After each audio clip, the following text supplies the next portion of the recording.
Hi, hello, welcome back to another lesson in cello technique. I haven't had an awful lot of time this week to prepare anything big, so it's only going to be a really short lesson today. But to be honest, we don't really need massive amounts of time on this. We're just going to be taking the posture that we learnt with the cello last week and introducing it with the bow.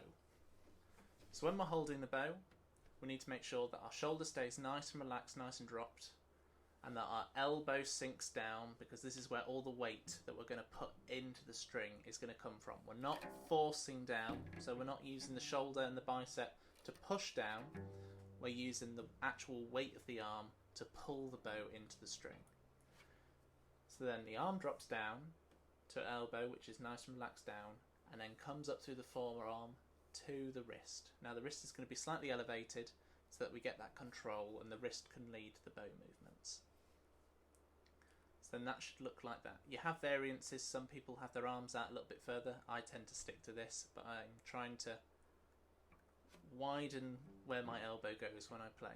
Okay? So anywhere from around here to here. You don't want it too far in, because that's going to create a lot of tension in your ribs and in your on the underneath of your arm. And you don't want it too high up, because that's going to create a lot of tension here on your shoulder muscles and on the outside of your arm. So you just want it nice and easy in the sweet spot. Okay, now that our bow's introduced, let's introduce our left hand. So our left hand, we need to make sure that we keep our elbow elevated and slightly pulled forward so that we get a nice square hand on the fingerboard. Okay, if you have it too far back, you're going to be stretching with these fingers and it's going to mess with your intonation. If you have it too far forward, it's going to do exactly the same, but in the opposite direction. Okay?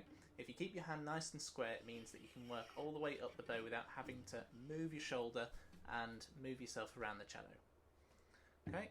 So you need your elbow a little bit elevated. Again, like your bowing arm, you don't want it too high up because that's going to cause pain and stress in your body. You don't want it too far down because that's really going to restrict your movements. If I try and work my way up the cello like that, it's going to be really difficult.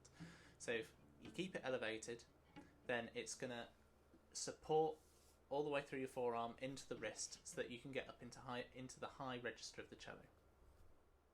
Thank you for watching. I'm sorry this has been a really short video, but I think we covered the basic aspects of what needs to happen when you're holding the cello and the bow. Hopefully talk about it more next time. I'm sorry again, I just haven't really had much time this week. So yeah, till the next time. Thanks.